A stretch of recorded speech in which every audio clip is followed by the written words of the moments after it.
Hello and welcome to another edition of our Wednesday webinar. We can't wait for you to connect with us on social media in other areas to make sure you don't miss something as cool as this. But folks, today we have a special treat for you. Mr. Andrew Crotty is with us. This is none other than the ginger hacker himself. Yes, I tell you what, he's got 10,000 plus followers on his YouTube channel. And I know you also want to be a follower of his. And Andrew Crotty is such an influence in the cybersecurity world, has a lot of experience. He'll explain exactly what he does in just a bit. But this is his talk on the essential cybersecurity for K-12 educators. What's so neat about Mr. Crotty is that he is always giving back to the K-12 world to make sure that we are safe, to make sure that we know what we're doing when it comes to cybersecurity, and that we protect your classroom, your students, and your data. So, Mr. Crotty, first, before we jump into the quote for today, I'd love to hear just a little bit about your background and why you think it's so essential to share with us about cybersecurity today, especially in the K-12 world. Of course, Corey, thank you so much for having me, and I really appreciate the introduction. So hello, everybody that's following along with us today. My name is Andrew Crotty, born and raised here in Arizona, also an alumni from GCU and ASU. I am here today to talk to you guys about classroom safety. Now, why would I be willing to talk about that? My experience, let me give you a slight rundown. Prior law enforcement for about 7 years here at the city of Phoenix. I've been also with the U.S. Military Army Reserves for going on 17 years. 8 of those years being part of U.S. Army Cyber Command and a cyber protection team as a warrant officer, cyber warfare technician. Currently, I've worked in cyber IT across 3 different levels through Arizona State Cybersecurity team, Wells Fargo, and my current role here at Leidos, working with a subcontract with the Department of Homeland Security. I hold a master's degree from GCU. I hold several certifications that are important, but we'll talk more about that. Go Lopes. And we are going to talk about some cool things to help protect teachers, students, parents, and the data that you guys hold dear. Very excited to talk to you guys today. So set the stage for us with this awesome quote and tell us why you chose it today. Of course. So one of my favorite quotes from the famous Mike Tyson is, everyone has a plan until they get punched in the face. So for anyone and everyone that has gone through planning, going through graduation, trying to set up a special event, trying to go on vacation, trying to catch a flight, it all goes according to plan, or until, I don't know, maybe CrowdStrike pushes a patch that takes down half the nation's airports, or you're hitting down the freeway, but then there's a crash that takes you off the freeway that now has to completely detour your route. And that's very identical to cybersecurity. So cybersecurity itself is very much a go with the flow, but then at the same sense, you have a plan until the unexpected happens. It's so true. So having a plan is essential, especially when it comes to your classroom, your data, your students, and their protection. We're going to talk about authentication best practices. Well, don't worry if you don't know what that word means. Multi-factor and all those things are super important. Phishing defense, phishing with a PH. So if you haven't heard of that before, Mr. Crotty is going to take us through there. Device account and security. I think this is going to be one of the most important things. And last but not least, a free tool. We all love free. So this free VirusTotal tool to showcase with your students, and also for you and gosh, even your families, your own children, to check out what that's all about. Mr. Andrew Crotty. So let's go into it. Of course. So, hey, everybody, let's talk first about doing strong authentication, and that is being your first line of defense. So what is cyber authentication, right? This is a process of proving who you are, saying who you are, when you're in front of your computer or you're on your phone onto the internet. Think of this like showing your school ID before maybe taking a test that confirms it's the right student before they take their SATs or a certain proctored exam. Now, being online and on computers, we're talking about passwords. We're talking about maybe multi-factor authentication, where there's going to be a single code sent to your phone that's going to be unique to specifically you. Now, you can even go one more level above this at some organizations and places and do fingerprints. You can do face recognition. You can do retina scans.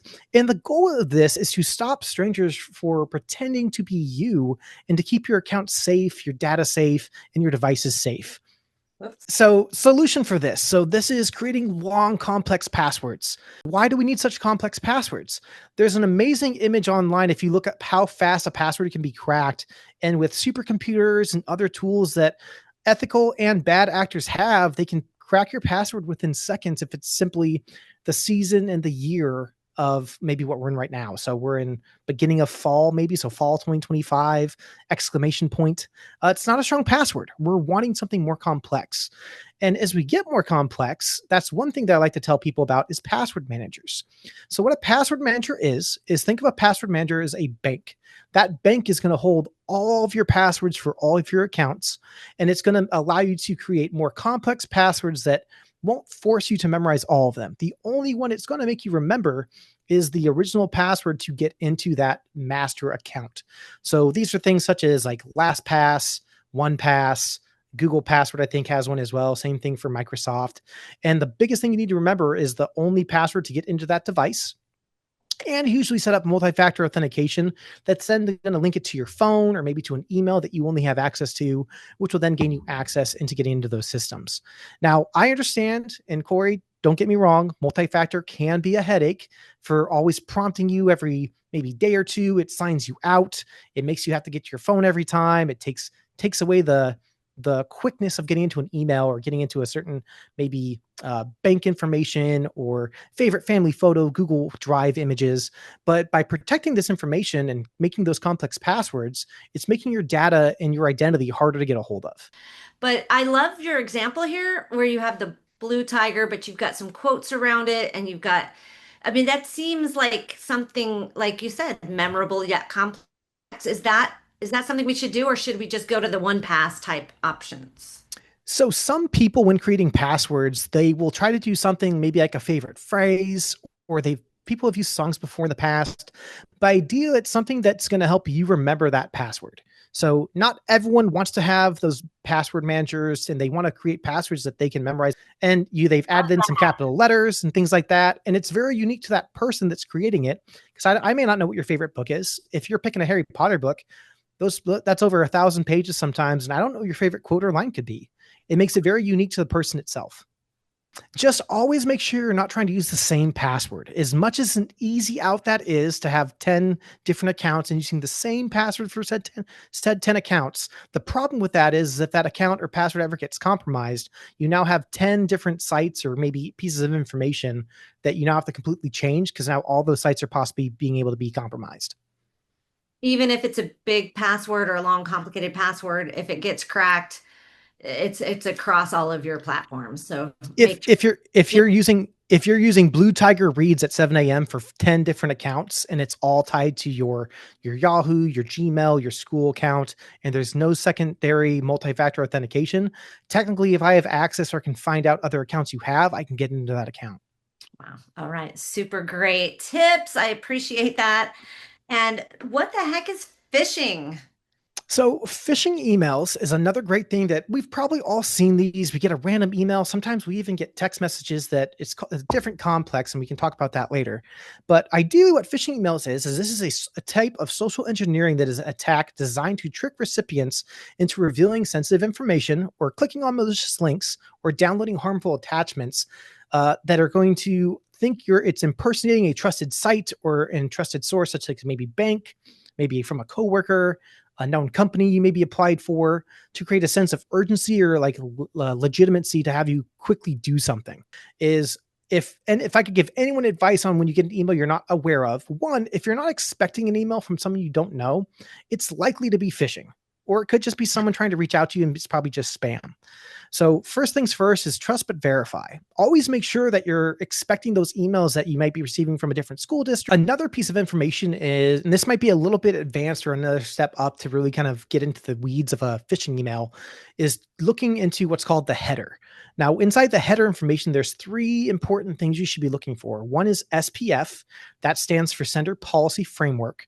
The DKIM, which is Domain Keys Identified Mail, and the DMARC, which stands for Domain-Based Message Authentication Reporting in Conformance. Now, those are big words, Andy. What does that mean? So let's break that down a little bit, okay? So SPF, consider this as is the mailman allowed? And what does that mean, Andy? Well, think of a domain like school.com, and that makes a list of IP address, such as like mailmen, that are allowed to send emails back and forth. When a message shows up from that email server asking, is this mailman on our list? it's either going to have a check saying yes, they are, or no, they are not. And if you see an X, it's saying that this could be spoofed. Now, what spoofed means is that this is a made up email or someone that maybe is trying to pretend to be that organization or a parent or source to get you to click on something. Now, we also mentioned what's called DKIM, which is our domain keys identified mail. Think of this as a process as, did the principal actually sign this, or was this approved? DKIM adds a digital signature to each mail, such as a signature at the bottom of a letterhead or something we send home for parents to sign. And it uses encryption to prove that no one messed with this message. The mail system checks these signatures through public records to make sure that it's authentic. Now, if we see our green check mark, it means that this is authentic and good. But if we see a red X, this means that it may have been changed and it should be giving you a warning sign. DMARC. So here's our last but final thing I want you guys to look at, and this is, what should we do if it fails? Now, DMARC is like the school policy. So if the SPF or the DKIM fail, both those in contingent, here's what we do. We should reject, quarantine, and not or allow, but report this as possible phishing email. This means that it's probably been changed or tampered with or somehow changed to be malicious in some intent. When we see a check mark is being passed, this means that the email came from the mail server that is allowing that message to be sent and is likely coming from a trusted mailman or the right mailbox key that we are aware of. So a neighbor, maybe Buckeye School District, or maybe from ASU. And we should be understanding like, yep, this is a trusted email that we know is coming from an org we know. But what if it fails, Andy? If the email is changed or failed, that means that the signature or something may have been altered or resent or been changed by our malicious actors. And we should delete those, report those, contact your IT team. So tell us a little bit about how I secure my classroom devices, my accounts, and then as a teacher, how much do I have to be aware of this? I know that IT can't do it all. I don't want to depend on IT. No, of course. So securing inside the classroom and even your accounts from home, I think, are extraordinarily important. So not being a teacher myself, but I have a teacher I have my sister-in-law who was a teacher at the Mesa Public School District. Teachers are constantly working. They're building out curriculums. They're building out their course material. Some on higher K through 12 and our colleges are having to do grading, and it can just be a lot. So we need to kind of separate those things. That's where I'm kind of jumping to our second portion here of separating your accounts. So if you have your EDU account, try to complete and do your task through your EDU account or through your educational account provided by the school district or provided by the college you're working with. When you start to mix the two, it can cause a lot of different spam to be targeted. If there's other compromises that happen with, maybe you love Hulu or Peacock or Netflix or Disney Plus, and you use your personal account or your education account to sign up for that, but then all of a sudden that organization has a breach, they now have access to your email. Now, not saying they have access to your passwords, but it's also a possibility that it could be also grabbing the information and that password. Backing up to our step one, so just locking your screen when you're stepping away. We've seen many cases within this last year of students having that capability to deface websites, to go in and change grades. And as silly as it sounds, stepping away from your computer for a minute, 30 seconds can give time for a student to quickly pop behind. If they know what they're doing, possibly open up a command line prompt or plug in a USB drive or cause something to kind of make that computer now compromised where maybe they can access it from home. They can cause some type of issue or error that can make you lose all your grading material or lesson plans. And we don't want that at all. Approved storage, just making sure you're storing all of your work. Same thing when it comes to separate accounts, store all your kind of school and work material within approved authorized material. So if your school uses Google, maybe an educational based Google Drive, use that Google Drive. Don't store it on your own personal material. Because just like you said, if you want the school district to cover if there's an issue or an error or some type of compromise, you want to make sure you're doing the right thing to keep that data safe. All right. I'm so excited. We get a tool. What's our tool? All right. Our tool this month is going to be VirusTotal. So VirusTotal is a free cybersecurity tool that helps people check a file, links, program that might be dangerous. So when you drop or upload something within VirusTotal, this is going to scan across dozens of different antivirus engines and security tools all at once, instead of just trying to choosing one or twosies. And at the end of this, it's going to give you an overall kind of reading or a warning if that URL or that attachment or that file, it's possibly been seen across any other antiviruses as malicious. But VirusTotal, I think, is a very strong, free, user-friendly option for K through 12 to be aware of and just know it's there to jump into and see if it works and see if you can actually get your first opinion on it. But Yes. Mr. Crotty, can we move over to VirusTotal and give it a try? Yeah, please. So, quick disclaimer. So, when using VirusTotal, what this is going to have you do, and we'll specifically going to try the URL function today. The file function is going to be if you received like an attachment or maybe a signed PDF from a student or parent, you can technically attach those PDFs to VirusTotal, but keep this in mind. This is an open source tool. So, if you have any PII on that information or any specific information coming from the parent, PII, personally identifiable information. Just wanted to throw that out yes, there. So don't thank you. putting students' grades into this file in an open source VirusTotal. Other disclaimer, if you're not comfortable clicking and moving over links, you can simply type in the URL you're specifically looking for, which Corey, I'm going to have you do today for this example. Okay. So can I have you do me a favor? And we're going to do our probably most favorite tool and website to always go to for any question we have. We're going to go to Google, but instead of typing in Google correctly, we are going to spell goggle. And let's go ahead and click enter. Okay, so what this is showing us is that probably what occurred is, so as we know, Google is a known search engine that is relatively friendly and not malicious. However, when bad threat actors or anyone ever wants to do this, you can buy domains that look alike to a specifically known or maybe good URL and turn it malicious. So this can be used in phishing attacks. This can be used for when folks misspell things quickly and then quickly just click on the first link available through their Google search. But what we're seeing on this is we're seeing that through doing this quick search, in the last 22 hours, this is scoring an 11 out of 98. So what that's saying is there's 11 security vendors that are flagging this URL as malicious. Okay. And then if you were in the classroom as a teacher, is this how you would show it? Exactly how you're showing it here? Would you actually highlight some sites that you know are not safe? Yeah. So ideally what I would pivot to is, so there's additional tools such as like sandboxes or things like AnyRun that you could then take this. And this is part of the investigation process where I would then go into more deeper analysis with either students or teachers or my K through 12 students and say, hey, look, so we found this to be malicious. Well, let's go a little extra step more and dig into why it is. Like, hey, when was it compromised? Or what is the actual site pointing us to? Or maybe, okay, well, if I were actually to go visit this site, is this going to download something automatically onto my computer, onto my phone? Or maybe if we go into those clean sites, we can kind of put them in a safe environment and then our sandbox environment. And we can actually see the difference of like, hey, look, the font's off on this one, or this one's prompting you to sign into your login credentials and things like that to kind of show the differences of what exactly a good/compromised site would look like.